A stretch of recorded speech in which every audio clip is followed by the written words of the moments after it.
Let's combat and fight back with maltracks. The war of the minds, they want control of the masses. And Common Core, they dumb us down in the classes. Without knowledge, we can't gain access. Build with the elders, take notes and write classes. We keep whining on the block, how it's gonna stop? Let's start supporting our own, make their supply drop. We buy stocks, then we buy blocks. Cause we know the truth and we tuned in to dr.maat.msu. Peace and love, family. Welcome to another Truth to Power Talk with your sister, Dr. Maat. Thank you for joining another powerful discussion. Tonight, I have with me another powerful guest, but she's no stranger to the platform. Tonight, I have with me again for the third time, Miss Sharia Lovelace. Peace and love to you, Queen. How are you? How are you? I'm great. Thank you for having me back.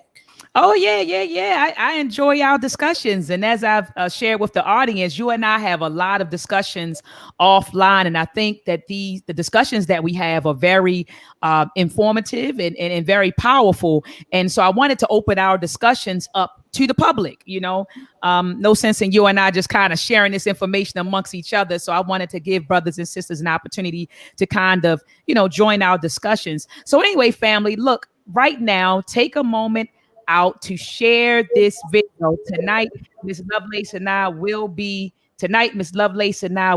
talking about the WAP video, empowerment or exploitation, because on social media right now, you have a lot of people who are saying that the WAP video, which featured Cardi B and Meg Thee Stallion, a lot of sisters are saying that this is a empowerment movement. This is empowering women, in some capacity. And so we're going to talk about that tonight. And then Cardi B just did an interview with Joe Biden. And I believe that this interview, I saw it on the Elle platform, ELLE magazine platform. And we're going to talk about that tonight. Does Cardi B, is she even qualified to speak on behalf of the people? So these are the topics that we are going to address tonight. So family, take a moment out, share this video. Let's get some more people in the chat room, especially the sisters. I believe that the sisters definitely need to hear this message tonight. All right. And also check out our book club, The Resurgence of the African Mind. We meet on Sundays at 7 p.m. Eastern Standard Time right here on this channel. All right. The Resurgence of the African Mind. This Sunday, we will be announcing the next book that we plan on reading. All right. So far, we've read Blueprint for Black Power, Powernomics, The Falsification of African Consciousness, Breaking the Chains of Psychological Slavery, and also The African Personality in America. All right. And in these discussions, you can find them right on my channel. I have a playlist for each book. All right. So if you missed those discussions, you can always go back, check out the playlist, check out the discussions. All right. Also, check out my other videos. OK, if you're tuning in for the first time, Truth to Power Talk is a show that features a lot of professionals, master teachers, and elders. Go back into the archives. Check us out, family. I've had guests like Anthony T. Browder, Marcus Klein, Dr. Kaba Kamene, Professor James Smalls, Dr. Julianne Marvel. So a lot of people have come on this platform. So take some time out of your schedule and go back. And in fact, Miss Lovelace, you and I just did had a powerful discussion last week or the week before when we talked about celebrities. Are they, should we view celebrities as leaders? And we'll probably revisit, probably rehash some of the things that we said in that video, because right now people are looking at Cardi B as a spokesman for the people. Some people are cheering her on, but surprisingly, a lot of people feel that she was unqualified to have that discussion with Joe Biden. So anyway, Miss Lovelace, let's jump right into it. The WAP video. What were your thoughts about the WAP video? Did you see it? Did you watch it? Did you see some clips? If so, what were your thoughts? I did watch it. I heard the song for the very first time last week. So I know there had been a lot of talk about it. I did see the video. What I think is that it's entertainment and that entertainment has its place. The only place that I would expect to hear a song like that, honestly, is the strip club. I wouldn't expect to hear it strolling down the street or in my child's room or any place like that. I'm not saying that if you like that type of music, you're wrong or you're holding us back or anything like that. I just think that that particular song has its own place in time, and it's for adults. It was a very colorful video, lots of hair, lots of colors, lots of theatrics. I don't think that it is far off the mark than anything else that we listen to in the hip hop, rap, R&B genre today. It's coming from a female voice, so a lot of times when we say things that men say, people are outraged, and we shouldn't do that. So I understand why people think it is empowering that she came out and said this. People are making comments like, well, we had 2 Live Crew, and we had Little Kim, and the things that they were saying. And I hear all of that.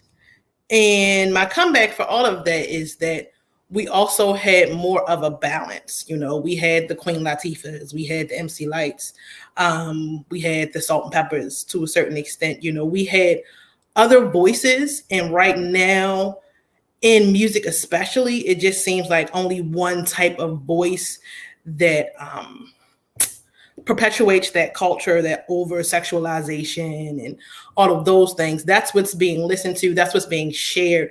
That's what's being pushed on the market. And there are artists out there with much more positive messages. And Cardi B herself even said that we don't support those artists. So, we have to ask ourselves also, why aren't we supporting those types of artists? Why aren't they getting the same notoriety? Why aren't they going viral with their positive videos? So we also have to, guys, if you've watched me before, I'm all about personal accountability. So we have to hold ourselves accountable also if we're going to control the message that's being put out there about us. But I think that the video was entertaining. I think that at most, for someone who is in a bad situation and has seen how Cardi B has kind of like this meteoric rise from, stripper to reality TV star to, now she's a rap superstar. I understand how someone can confuse that as empowering. At the very most, I'll say it's an inspiring story.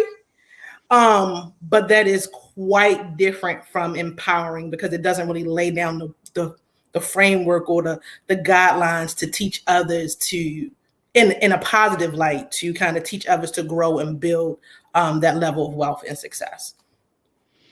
Absolutely. I mean, I couldn't agree. I couldn't agree with you more. And I appreciate you sharing your perspective on it. And I just kind of want to piggyback off of something you said. You said that you could kind of see how people confuse it between, maybe, like you said, viewing it as inspiring to some degree, because here it is, this was a girl, from around the way, she was a stripper, and she made it. So, but you said they're confusing it with empowerment.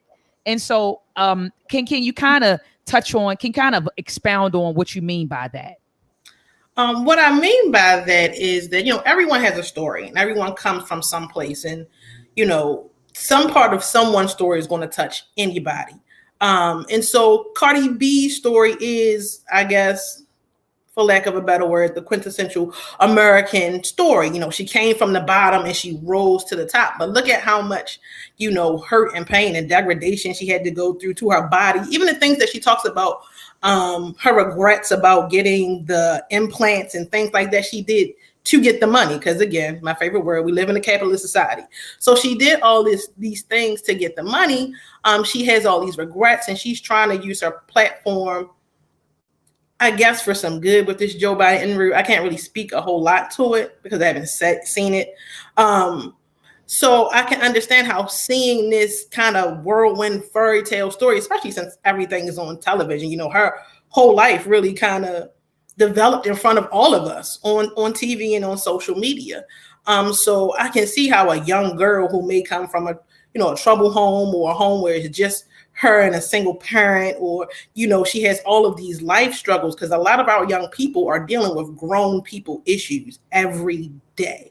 So I can understand how their brains could confuse that. And even some older people who have this deep trauma can see how this woman rose from trauma and is now a millionaire, but she's still going through trauma. Her husband or whatever is cheating on her, while she was pregnant, and she has to deal with all this, public embarrassment. So again, remembering to live in our own realities. This is all entertainment.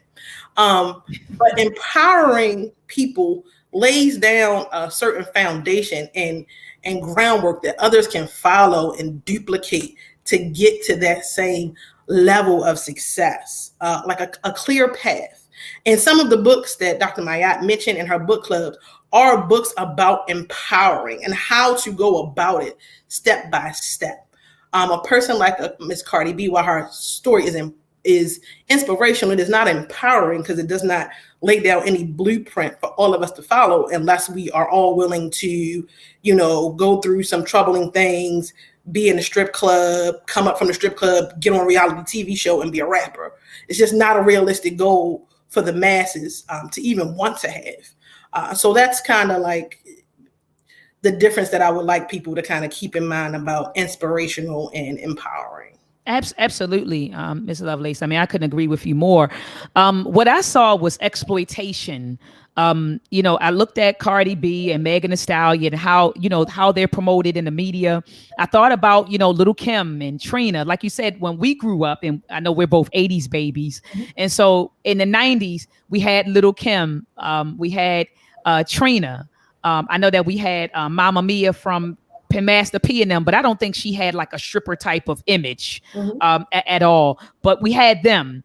And so what I saw was exploitation of a black woman. I was thinking about Megan Thee Stallion, Cardi B. She's a Latina, but I was thinking about exploitation. I think it was very exploitative in a sense. And I also thought about Jezebel, the Jezebel stereotype. All right, when I watched the video. And so, family, let me share with you the Jezebel stereotype. Let me share my screen quickly. So this is what I was thinking about, Miss Lovelace, when I saw the Cardi B video. All right. And so, family, I hope that you see my screen. You're looking at an article called The Jezebel Stereotype, which was published by Ferris State University. All right. And so I'm not going to read the entire article. I'll drop the link in the article. All right. But it says the portrayal of black women, as lascivious by nature is an enduring stereotype. So I guess promiscuous by nature. I probably butchered the word, but is an enduring stereotype. The descriptive words associated with this stereotype are singular in their force: seductive, alluring, worldly, beguiling, tempting, and lewd. Historically, white women as a category, all right, were portrayed as models of self-respect, self-control, and modesty, even sexual purity. But black women were often portrayed as innately promiscuous, even predatory. This depiction of black women is signified by the name Jezebel. All right. So let me keep on going. It says the belief that blacks are sexually lewd predates the institution of slavery in America.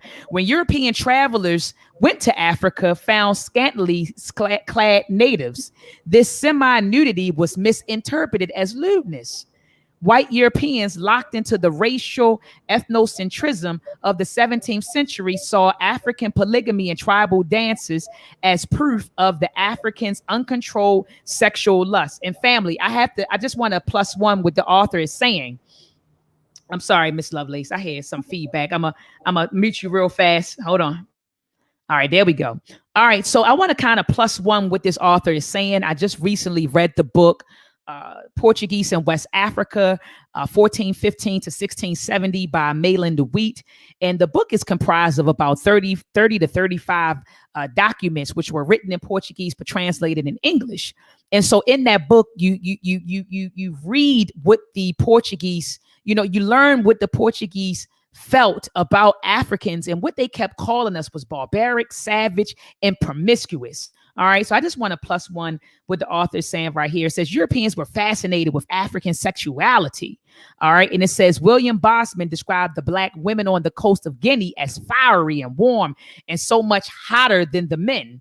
William Smith described African women as hot constitution ladies who are continually contriving stratagems how to gain a lover. The genesis of anti-black sexual archetypes. emerged from the writings of these and other Europeans, the black male as a brute and potential rapist, and the black woman as a Jezebel. All right. So I want to keep on going. It talks about slave women. Okay, slave women. So look at this. I'm trying to get to the line because it talks about how this misconception or this stereotype led to the justification for the rape of black women. So let me go here. The Jezebel stereotype was used during slavery as a rationalization for sexual relations between white men and black women, especially sexual unions involving slavers and slaves. The Jezebel was depicted as a black woman with insatiable appetite for sex. She was not satisfied with black men. The slavery era Jezebel, it was claimed, desired sexual relations with white men. Therefore, white men did not have to rape the black woman. All right. And it says James Radcliffe, an abolitionist no less, wrote that slave women were gratified by the criminal advances of Saxons. All right. It says this view is contradicted by Frederick Douglass, the abolitionist and former slave, who claimed that the slave woman is at the mercy of the fathers, sons, and brothers of her masters. All right. So that whole stereotype, Miss Lovelace, was used, that entire stereotype was used in order to justify, the rape of black women. So when I look at videos of Little Kim, Nicki Minaj, Megan Thee Stallion, what I see is really a perpetuation of the Jezebel stereotype. So what are your thoughts on that, Ms. Lovelace? I'm just going to double down on what I said. Why do we love it? Again, where is our personal accountability for controlling the images that are put out there of us? If you want to see it change, then you have to reroute your funds. You have to reroute your shares, what you're listening to and what you support. It's going to be a long road. I know that because we talked about people willing to be uncomfortable and sacrifice things for change, because change is not easy and it's not comfortable. But I do think that the over sexualization of black women, if you want to, since we're talking about Cardi B, Latino women, women of color in general, it's too just much of the norm. It's just so like, oh, that's just the thing to do. And even when we do it, we still aren't respected on the same level as, say, a Kim Kardashian would be respected for parading around nude and, skyrocketing to fame the way that she did, with, just in being involved with black athletes and, porno tapes and just always naked someplace for no reason. And people still adore her. Black men still adore her. Black men still seek women out that look exactly like her. So it's okay, and it's not perverse when you are of a certain skin tone. But when you are of a darker skin tone, then, you're a hoe. Yeah, absolutely. I'm thinking about Corinne Steffens. When Corinne Steffens dropped the book, I don't know if it was called Secrets of a Video Vixen or something like that. But when she dropped that book, I'm talking about they wanted her canceled. They called her all kinds of hoes. All kinds of nasty names. But I'm sitting here thinking, well, Kim Kardashian did the same thing. All she did was screw her way to the top by screwing black men. Kanye married her, right? And now she's this fashion symbol. You know what I mean? She's this fashion symbol. She's this symbol for success. But when the black woman was doing it, and I'm not saying that it's right to hold your way to the top, but when she was doing it, we wanted her canceled. We called all kinds of names. We talked about how she's attacking black men. And so I agree with you 100%, Ms. Lovelace, that there's a difference. We see the difference in how non-black women are treated versus black women, when things like this happen. The black woman, or like you said, the darker she is, the worse the treatment. You know what I mean? And that goes back to how we value whiteness. So it all goes back to that. It goes into self-hate and how we value whiteness. But yeah, and I want to also show this right here. Let me share my screen again, because I think, like you said, we confused. We don't really know what empowering is. And so I just want to give people an example. Can you see my screen, Miss Lovelace? I can. I want to give people an example of what empowering is. Right now, you're looking at Sister Maggie Lena Walker, and peace be upon her soul. She was born on July the 15th, 1864. She transitioned December the 15th, 1935. And this was the woman who opened up, she was the first African-American woman to open up a bank. All right. She says, first, we need a savings bank. Let us put our money together. Let us use our money. Let us put our money out at ushery among ourselves and reap the benefits of ourselves. Let us have a bank that will take the nickels, right? The nickels that we have and turn them into dollars. All right. And so what she did was she established the St. Luke Penny Savings Bank.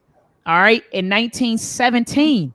And not only did she do that, look at this. It says that she was the first African-American woman to charter a bank in the United States, but she also hired a bunch of females. So it says that the St. Luke's Penny Savings Bank leadership also included several female board members. So if you want to talk about empowerment, this is empowering. This is empowerment. All right. I want to move on to this sister right here. Sister Charlotta Bass. Sister Charlotta Bass was actually the first Black woman to run for vice president, contrary to what everybody's running around saying about Kamala Harris, right? It was Sister Charlotta Bass. This was a woman who initially was a Republican, then she switched to Democratic Party, and then she denounced all of the parties because she said they neglected the rights of Black women and the rights of Black people and the rights of women. All right. She published her own bi-weekly newspaper where she criticized the KKK. She endorsed female candidates. She wrote pieces on employment discrimination, which resulted in the first Black hires at a major hospital and several big telephone companies. All right. She was involved in the NAACP, the UNIA, and then she co-founded the Sojourners for Truth Justice. Right. So, Miss Lovelace, when I think about empowerment, I'm sorry, let me stop sharing my screen. When I think about empowerment, these are the type of things I think about. I think about Madam C.J. Walker and Annie, I think it was Annie Malone Terrebonne, who started their own business. They actually raised the social economic status of Black women during their time. They turned, back then, Black women could only be domestic servants. But when, Annie Turnbull and Madam C.J. Walker came on the scene, they turned these women into entrepreneurs. And so when I think of empowerment, I think of someone being empowered economically, socially, and politically. And so I couldn't wrap my mind around why people felt like singing about your WAP is empowering. And I know earlier you were saying, Miss Lovelace, that, I guess it was empowering to them because they say that men say it all the time or do it all the time. So, they felt like it's empowering because females did it. But even when men rap about that stuff, that still isn't empowerment. You understand what I'm saying? So we got to stop saying things like, oh, well, the men do it too. Oh, men screwing 20 people. Oh, the men do it. That's wrong too. It's wrong on all levels. Another thing I want us to stop saying is that, oh, well, Cardi B and Meg Thee Stallion, it's okay for them to put out that type of music because when we were coming up, we had Little Kim. We had this, we had that. When do we stop the toxic behaviors? That's like me saying, hey, Sharia, Miss Lovelace, look, hey, I know you smoking crack. I used to smoke crack. So it's okay that you smoke crack. I'm not going to say anything about it. I'm just going to allow you to do it. And I'm not going to say anything because I used to do it. So when do we stop perpetuating toxic behaviors, toxic patterns, and just say no? You know what I mean, Miss Lovelace? But go ahead. I want you to get in on this. No, like I guess it just goes back to that personal accountability. And a part of empowerment is helping people to make better life decisions. It's literally in the definition of empowerment. So, ask yourself, how does this help anyone make a better life decision? Words have power, truth to power talk. So, that words have power. So, we just have to be careful how we use them and apply them because we are helping to drive this narrative that this is an empowering thing, that we have people split on both sides. So again, personal accountability, you guys have more power than you realize just by turning things off, honestly. Absolutely. And that's why, Miss Lovelace, I didn't watch the video. I didn't watch the video because Did I see clips? I saw commentary on YouTube about it. People show clips, people show pictures, but I couldn't bring myself to watch the video because I understand that if I click the button, that's a like, that's a view. And so they can interpret view as support, right? Support, promotion. This is, oh, they must like it. They had, 100 million views. And so I couldn't bring myself to hit the button to watch the foolishness. I just couldn't do it. And so anyway, let's move on to the next topic. Cardi B. Cardi B sat down and she had a conversation with Joe Biden recently. All right. And so let me pull it up really quickly, family. I'm not going to play the video at all because I know I'll probably end up getting a strike. But I did watch this video. So let me pull it up. Cardi B and Joe Biden. And so, I mean, when I say they chopped this video up, Miss Lovelace, I mean, they chopped this video up. Let me know, Miss Lovelace, if you can see my screen. Let me stop sharing. No, I cannot see it. Okay, all right, I'm almost there. Okay, here we go. All right, so Cardi B had she had a conversation with Joe Biden, and I watched this foolishness, Ms. Lovelace. I watched this foolishness for probably about 16 minutes. It was very choppy. It was very, very choppy. It seems like, every couple of sentences they were chopping what she was saying, So it was very choppy. I would love if they if they released the actual raw, video where we could watch the whole thing, but I seriously doubt if they do. But anyway, Cardi B and Joe Biden, they had this 16-minute, it probably was longer than that, but a conversation about what the people want and what the people are looking for in the next president.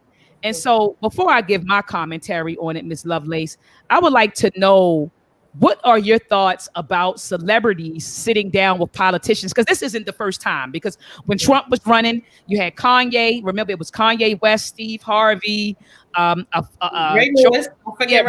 Ray Lewis, John Brown. I mean, this happens a lot where we see celebrities go and speak to the president on, and even they do pastors. They go to, back in the day, used to be pastors. But so how do you feel about celebrities?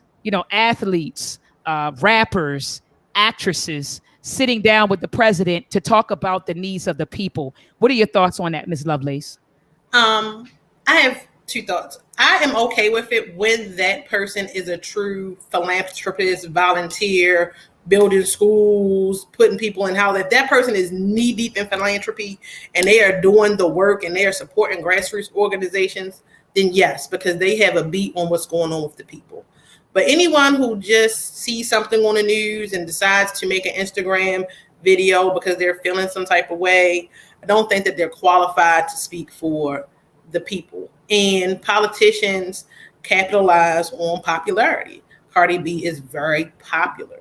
What he is doing is the same thing, like you said, that Donald Trump did when he got the black celebrities. And we have to ask ourselves, well, why do they think that works for us?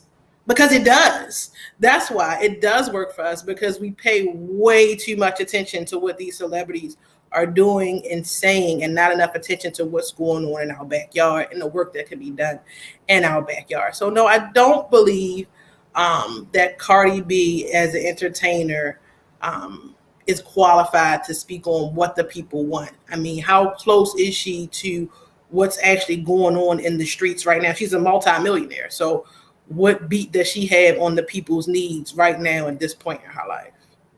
Absolutely.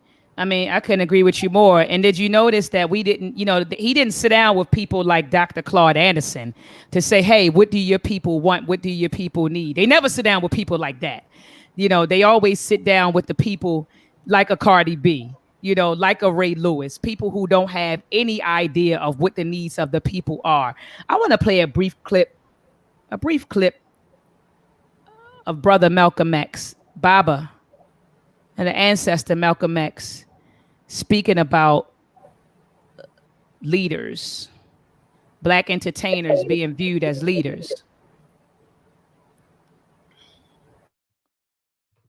And I believe I've played this several times. So here we go. These leaders that they call leaders, this included Lena Horne, this included Dick Gregory, and this included comedians, comics, trumpet players, baseball players.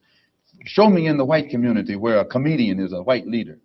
Show me in the white community where a singer is a white leader, or a dancer or a trumpet player is a white leader.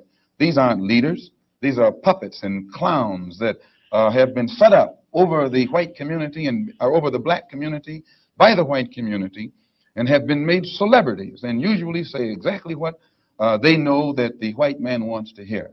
And it is an honor, actually, that they endorsed Dr. Martin Luther King and were against the Honorable Elijah Muhammad. That's actually an honor. Now, when you say that they also, in the same Newsweek poll magazine, I think the pollster said that he went into the Negro community and asked about the Muslims. And many Negroes whom he asked said, well, I never heard of the Muslims. Who are they? You know, this is the rank and file we're talking about. Oh, yeah. Now, when they got down to the rank and file, this was the answers that they got. This is equivalent to the situation in Kenya during the Mau Mau uprising, when many frightened whites in Kenya, Africa, would go among the Africans and ask them, what about the Mau Mau? And the African would say, I never heard of them. And the same white man who would ask the African this question and very naively believe what the African said, when he went to bed that night, he would lose his head. And usually the one who took his head was the same African who told him that afternoon he had never heard of the Mau Mau. Except in the Newsweek poll, they used Negro interviewers. You'll find that oftentimes Negroes are as much on guard around Negro interviewers, who usually represent the bourgeois element of Negroes, as they are on guard around whites. Usually Negroes know that when this bourgeois Negro walks through the door, he is not doing something that he's initiated himself, but he's involved in something in which the white man is the absolute author of and has sent him to the Negro community for some information. And when they give that Negro some information, usually they give him the information that they want him to take back to the white man, because that's who he's going to take it back to.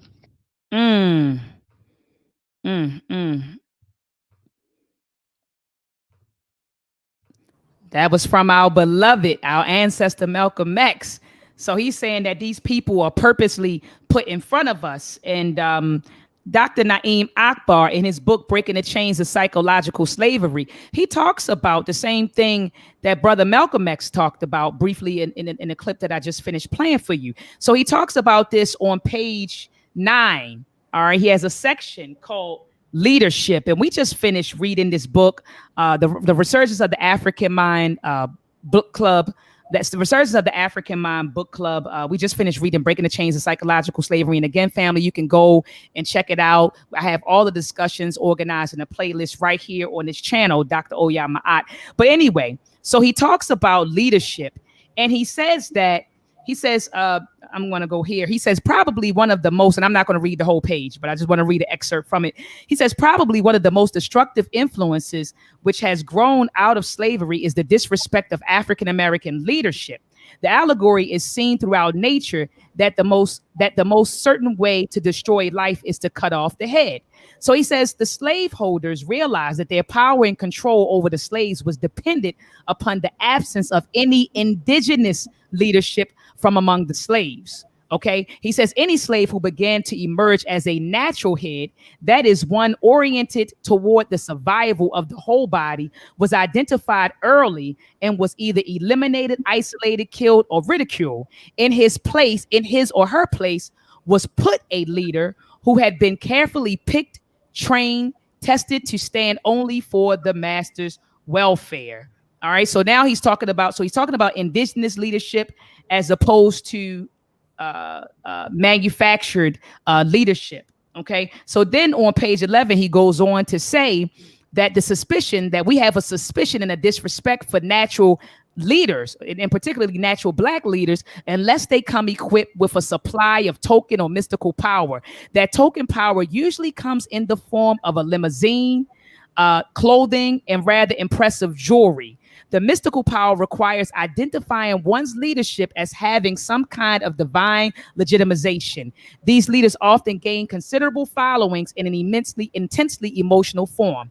Lastly, The other leaders who gain strong support are projected by the master's media and press. I'm going to say that again. They gain strong support and are projected by the master's media and press, and are often chosen from uninformed athletes, politically naive preachers, or even entertainers. The leadership of such persons seldom extends beyond their faddish and transitory stardom. Meanwhile, all other forms of small-scale and large-scale leaders, indigenous or otherwise, are destroyed by suspicion and disrespect. All right. So the bottom line is Cardi B was completely unqualified to have this discussion. I would have rather him sat down with, again, people like Dr. Claude Anderson to talk about the needs of Black people. What do we want? Or African American people, or foundational Black Americans, or ADOS, whatever you want to refer to us. But I would have preferred for him to sit down with people like that. Someone like Dr. Julianne Marvel, someone that's qualified to speak on our behalf regarding our economic issues and our political and social issues. But do you want to chime in, Miss Lovelace? But we don't really require it. We just require the appearance of it. Even if you look at the Joe Biden commercials, I'm not sure if anyone has seen them. The latest commercial, I literally thought it was a Black empowerment ad. There was no white people anywhere. It was just Black people and talking about what we needed to do for our neighborhoods and how we needed to build things up. And at the end, it was vote for Joe Biden. I was like, what? What is this? Yeah. And I understand target marketing, but you see how they are even using the perception of empowerment. That's why I say you have to be careful. You have to actually know what empowerment is. It's not just fancy talk. There's real work that has to be done within yourself before you can empower anyone else. So, just be careful what you take in, who you take it from. What does it believe? None of what you hear and only half of what you see. Is that how it goes? Yes, ma'am. Just really be mindful. Keep a watch over everything with a very mindful eye. That's all I have. All right, cool. And before we go, I know we said 45 minutes, so we got about less than 8 minutes left. What are your thoughts about, the political climate right now? I know a lot of people are happy about Kamala Harris being chosen as Joe Biden's VP. So, you got a lot of people behind her. I believe that her sorority sisters from Howard, they're repping her heavy. They're like, she's going to be the first African-American VP. I'm gonna ask you your thoughts because I was getting ready to give you mine. But what are your thoughts about that? People are rallying around her. She's going to be the first African-American VP. Sometimes she's the first African-American VP, and sometimes, first African-American woman VP. Then they call her a Black woman, but what are your thoughts about that whole situation? Kamala, Joe Biden, Trump. What are your thoughts and what are your predictions for the 2020 elections? I think it really depends on whether people come out to vote. I'm not really thrilled. I mean, no election makes anyone super happy. You're never going to get everything that you want out of a candidate or an election or the political process in general, but that's a different conversation. But I don't necessarily know that is a winning ticket. I don't know if the same country that wasn't ready for a white Hillary Clinton is ready for a Black or woman of color or, African-American Kamala Harris in the White House. I kind of liken it to when John McCain picked the female, what was that lady's name? The Alaskan governor lady. And it lost the election for him. So, as much as I do not want to see Donald Trump do another 4 years, I don't really think that the Kamala pick solidifies it for him, especially given how divided people in the Black community are about this election. Yeah, absolutely. I don't see it happening either. I have a bet going on with with two of my family members. They're saying, oh, it's a slam dunk now.